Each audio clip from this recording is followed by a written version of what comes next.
Hello, everyone. I'm Charlie. Welcome back to the Premier League DraftKings DFS slate breakdown. Five-gamer slate, Liverpool and Man City, the obvious favorites. And then every other game is plus odds in terms of projected lineups and set pieces. For Southampton and this team, Southampton are just a mess, frankly. I think Fernandez is probably the most likely taker these days. He scored off of one of his corners in the last round of FA Cup games or EFL Cup games, sorry, over the midweek. And I expect Dibbling to probably split with him as the left-footed option. We could see Manning in here at either left back or center back, though, and I think he'd be the splitter with Fernandez if one of those guys were in, or if he was in. For Everton, it should be in this team with Dwight McNeil non-projected with a knock. I think it'd probably be an Ashley Young and Jack Harrison split. We don't have a ton of precedent of what they do without McNeil. If Lindstrom is in, I think it'd probably be a monopoly for him, which would make him super interesting. But without any of the obvious guys like McNeil or Lindstrom in this projected lineup, I think it'd be Harrison or Young. I'm really hoping that we just get McNeil to make a recovery or Lindstrom in. Bournemouth City for Bournemouth, it should be Cook and Tavernier. If there's no Tavernier, it should be Christie and Cook. For Man City, it should be in this team, Phil Foden and Gundogan, Savinho. Doubtful with the knock, I want to say. Yeah. So don't have to worry about him potentially taking over Foden's share. Nunez has taken set pieces in the past, but Gundogan should have priority over him. And that's them. Ipswich Leicester, it should be mostly Leif Davis with maybe Calvin Phillips taking a couple of set pieces. And for Leicester, it should be Winks and Buonanotte. Although we could maybe see Christensen take something, could maybe see Mavididi take something. Liverpool Brighton, for Liverpool, it should be Tsimikas and Alexander-Arnold, or Robertson if he's in for Tsimikas. For Brighton, it should be in this team mostly Estupinian and maybe Hinchelwood splitting. If we see Ayari, though, he has a decent share of having sets as well, though. So watch out for that. For Forest, it's been an Elanga monopoly, but he's been so inefficient with his set pieces. I would not be shocked at all if they swapped off of him to an Elanga or Elliot Anderson. But for now, we just have to assume that it'll be continuing to be Elanga until proving otherwise. However, if James Ward-Prowse slides back into this lineup, I think he'd have monopoly. Excuse me, monopoly.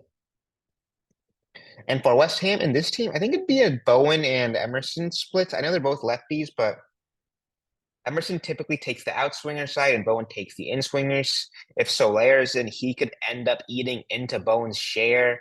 But even that, I wouldn't be surprised if that was just a one-off that he ended up taking last game. So Bowen and Emerson most likely. Solaire potentially too if he's in. Prices. On 10,600. This will be a super popular play. Same with Salah. They've been super hot. I think there's a path to maybe go neither of them. Now you can go like a Foden with forward eligibility or like a McNeil if he's healthy. McNeil probably is my favorite forward if he's somehow healthy, just because he's got such a higher floor advantage over those guys and he is 2K cheaper. And Man City are favorites, but they're not crazy. Only minus 160. It's not like a typical minus 400, minus 500 City slate. Same with Liverpool are only minus 250 against Brighton, which I even feel like is a little bit generous considering they just played the midweek and they barely squeaked by on 3-2. So yeah, despite it being a Man City and Liverpool slate, I think there's definitely room to get off of those guys in favor of going to these maybe more even matchups, but probably or more appealing DFS players. So yeah, McNeil, Holland, though, is all in play. Same with Foden. Bowen, I like a lot too for 7,400. I think that's super in play as well. A lot of these guys may have worse matchups, but for the price discount and their roles in their respective teams, I think they're super tempting. Darwin Nunez, I think, is super cheap too. I think that's a super interesting GPP play. I think he probably goes 90 because Jota's still not ready and they just don't have a natural striker. We saw them run kind of Szoboszlai and Curtis Jones as kind of dual number nines against Brighton, which was kind of wild to see. So it just shows how desperate or and thin they are at that position right now. Now Elanga 6K. I think that's tempting too. Like he's been getting a ton of crosses just from having monopoly corners. Like but not been doing a ton with them. Only one he passed both games he's had monopoly and he's been getting subbed at times. But at 6K, I think he can definitely do worse, and he could be worth the gamble, despite him potentially losing sets or and just not or getting subbed early, not going 90. Jack Harrison 5,600. I think that's super tempting. If there's no Lindstrom or McNeil, I just don't know if he'll take for sure, but that's not a bad price if he ends up having the McNeil role for that cheap.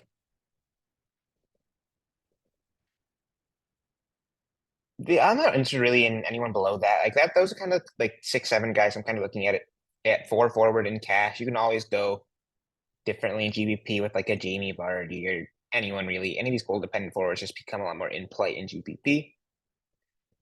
Midfielders, all these guys are M/F that we've talked about. Buonanotte is just too much for me. 9K, that's kind of ridiculous. I'll have maybe a 10% share or something in GPP. Even that feels like a little high, just because he just should not be as much as he is. Um, Nunez, if there's no Gundogan, I'd be a little bit more tempted by that. He should have sets if he ends up not playing. Elliot Anderson, if there's no Alanga, that'd make Elliot Anderson super appealing to me. He's been getting there in floor just without sets. I know he took a couple at the end of the Crystal Palace game, but he's been taking a ton of shots in that number 10 position. So Elliot Anderson, if there's no Elliot Anderson or no Alanga, love him. And if he ends up playing with him, I still think you could maybe even take a flyer on him and hope that they switch off the set pieces, switch their set pieces around.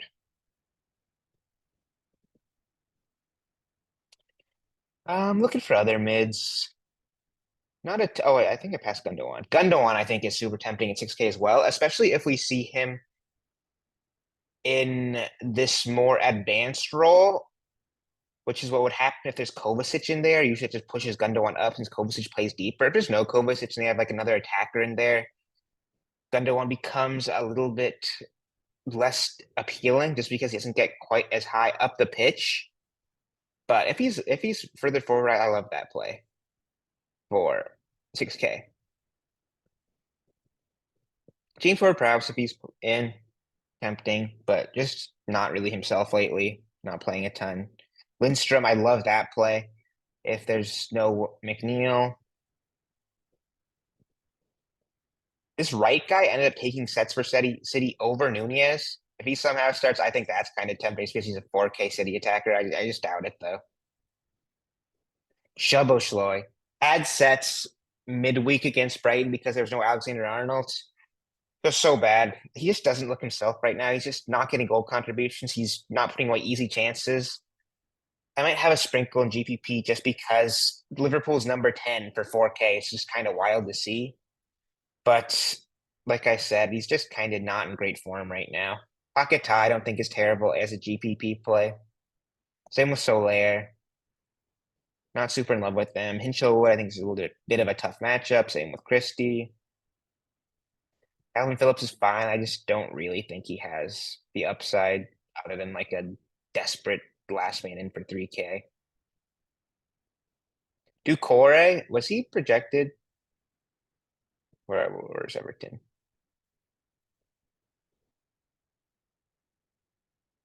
I've already forgotten what game Everton is. First game. If Ducore plays this kind of number 10 pseudo false nine role, I like that for GPP just because he's 3K and playing further forward than he has been. Like last season, he got quite a few goal contributions because he was playing that role. He has not played that much recently, as his logs has kind of reflected. But he's a 90-minute guy almost every game. And for 3K playing that role, I don't mind that. That's mids. Defenders, there's a lot of really nice set piece taking defenders here. The issue with them is they've all been priced up like 1 to 1 to 1,500 in price. Like Simi costs 7K. That's just crazy. Like I just don't really see me getting there. Same with Robertson if he ends up being the left back. Estupinian, I think, is a tough match. I think though I really like him a lot. Alexander-Arnold, I think, is probably the guy you end up going for 6K. Has not been great, but you just know he always has that upside to him. Sugawara, I'm just kind of afraid with Fernandez kind of taking over his corners. Leave Davis is actually might be a better play than Alexander-Arnold. Takes a larger share of set pieces. He has the easier matchup again than playing Leicester than Liverpool are playing Brighton. Been super solid. I probably end up having Leaf Davis in my core over Alexander Arnold, or potentially both. Manning, if he's at wing, if he's at wing back, excuse me, I'd be tempted by that. But I don't think I'd like him more than Alexander Arnold or Leaf Davis. Rico Lewis, DPP more for me, just because doesn't have a ton of floor. Who else do we got here? Those are kind of the big defenders I'm looking at. Other than that, Connor Bradley, if he ends up starting over Alexander Arnold, I'd love. Where's Ashley Young? Did I pass him? Yeah, Young I don't think is bad either if there's that projected lineup that we've just seen. I think he's probably more likely to take than Jack Harrison. So Ashley Young I'd be super tempted by. And the other name I want to talk about is Emerson. I loved him when he was 2K on that Sunday slate for West Ham. He's been super solid lately. Like gone are the days of kind of this terrible 0.64 point game now that he has set pieces. So Emerson, I really like a lot. Like I could definitely see this being a 3D slate for sure, and he'd be one of the guys I'd strongly consider playing. After that, like punts for me, pair center backs with set piece takers, as I always say. Luke Thomas is good though if he somehow starts at left back. And then all center backs other than him. Goalkeeper, as always, crapshoot. And in terms of a core, if McNeil is in, I'm putting McNeil there. Let's just assume he's there for now, since I've heard rumors that he's gonna go. We'll see for sure come lineups. That's another reason to check out the Discord link through the website in the description below, where I give cores for every single slate, as well as go through set pieces, similar to these YouTube videos, but with updated lineups and we know who's actually playing. But yeah, if McNeil's in, he's in my core. Same with Alexander Arnold. Or maybe not Alexander Arnold. Same with Leaf Davis.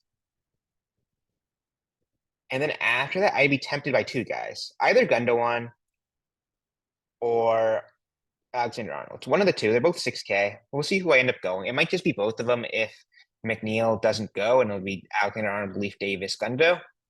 But definitely some flexibility depending on lineups. All right, guys, that'll be it, and I'll see you for the next video. Peace.